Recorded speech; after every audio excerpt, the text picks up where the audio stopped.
ಹಳ್ಳಿಯ ಅತ್ತೆ ಸೊಸೆ ಮತ್ತು ರಹಸ್ಯದ ಆಟ ಭಾಗ 7 ಬಚ್ಚಲು ಮನೆಯ ಕಿರಿದಾದ ಜಾಗದಲ್ಲಿ ಸುಗಂಧ ದ್ರವ್ಯಗಳ ಸುವಾಸನೆ ಮತ್ತು ಹಬೆಯಾಡುವ ನೀರಿನ ಶಾಖ ಸುಜೈನನ್ನು ಮತ್ತಷ್ಟು ಗೊಂದಲಕ್ಕೀಡು ಮಾಡಿತ್ತು. ಅತ್ತೆ ಜಲಜಾಕ್ಷಿ ಸುಜೈನ ಬೆನ್ನಿನ ಮೇಲೆ ಕೈಯಿಟ್ಟು, ಸುಜ್ಜು, ಅತ್ತೆಯ ಅನುಭವದ ಕೈಗುಣ ನಿನಗೆ ಈಗ ನೆನಪಾಗುತ್ತಿದೆಯೇ ಎಂದು ಪಿಸುಗುಟ್ಟಿದರು.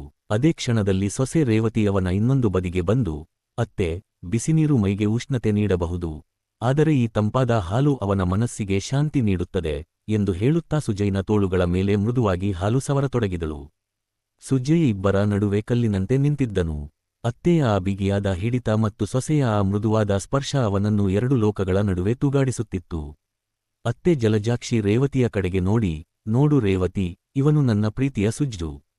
ಇವನ ಮೇಲೆ ನನಗೆ ಎಷ್ಟು ಹಕ್ಕಿದೆಯೋ ಅಷ್ಟೇ ಹಕ್ಕು ನಿನಗೂ ಇದೆ. ಆದರೆ ನೆನಪಿರಲಿ, ಇಂದಿನಿಂದ ಈ ಮನೆಯಲ್ಲಿ ಯಾವುದೇ ಗುಟ್ಟುಗಳಿಲ್ಲ. ಸುಜಯ್ ಇಬ್ಬರಿಗೂ ಸಮಾನವಾಗಿ ದಕ್ಕಬೇಕು ಎಂದು ದೊಡ್ಡ ಗುಣದ ಆಫರ್ ನೀಡಿದರು. ರೇವತಿ ಅತ್ತೆಯ ಈ ಮಾತನ್ನು ಕೇಳಿ ಅಚ್ಚರಿಗೊಂಡರೂ ತಕ್ಷಣವೇ ಅದನ್ನು ಒಪ್ಪಿಕೊಂಡಳು. ಅತ್ತೆ, ನಿಮ್ಮ ಈ ನಿರ್ಧಾರ ನನಗೆ ಒಪ್ಪಿಗೆಯಿದೆ. ಇಂದು ರಾತ್ರಿ ಹಬ್ಬದ ಪ್ರಯುಕ್ತ ನಾವೆಲ್ಲರೂ ಅಂಗಳದಲ್ಲಿ ದೊಡ್ಡದಾಗಿ ಅಡುಗೆ ಮಾಡೋಣ. ಆ ಸಂಭ್ರಮದ ನಡುವೆಯೇ ಸುಜಯ್ಗೆ ನಾವು ಕೊಡುವ ಮುಂದಿನ ಸರ್ಪ್ರೈಸ್ ಅಡಗಿದೆ ಎಂದು ಹೇಳುತ್ತಾ ಸುಜಯ್ನ ಕಣ್ಣಲ್ಲಿ ಕಣ್ಣಿಟ್ಟು ನಕ್ಕಳು.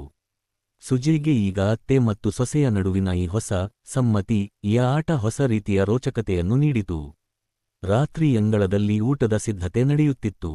ಹಳ್ಳಿಯ ಹಬ್ಬದ ಸಂಭ್ರಮದ ನಡುವೆ ಅತ್ತೆ ಮತ್ತು ಸೊಸೆ ಇಬ್ಬರು ಮಲ್ಲಿಗೆ ಹೂವಿನ ಮುಡಿಯನ್ನು ಧರಿಸಿ ಅಪ್ಸರೆಯರಂತೆ ಕಾಣುತ್ತಿದ್ದರು. ಮಾವ ಊರಿನ ಹಬ್ಬದ ಕೆಲಸಕ್ಕೆ ಹೋಗಿದ್ದರಿಂದ ಮನೆಯಲ್ಲಿ ಸುಜಯ್ ಮತ್ತು ಈ ಇಬ್ಬರು ಸುಂದರಿಯರು ಮಾತ್ರ ಇದ್ದರು.